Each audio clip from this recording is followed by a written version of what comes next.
muertos y uno bajo custodia policial tras un dramático asalto de la policía a un hotel en Overtown. Es el cuarto incidente violento de esta semana en Miami relacionado con las drogas. Vamos hacia el centro para realizar una entrevista en directo en exclusiva para Sky 5 al capitán Julian Dawes. Esta es una investigación en curso. ¿No hay comentarios, señor? Es una investigación en curso, ese es mi comentario. Si no hubiera comentarios, diría sin comentarios. ¿Dónde demonios están todos? Guerra de drogas, señor.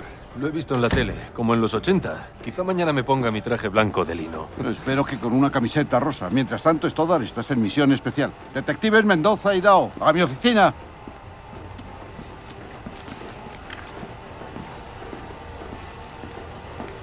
¿Vosotros dos os conocéis?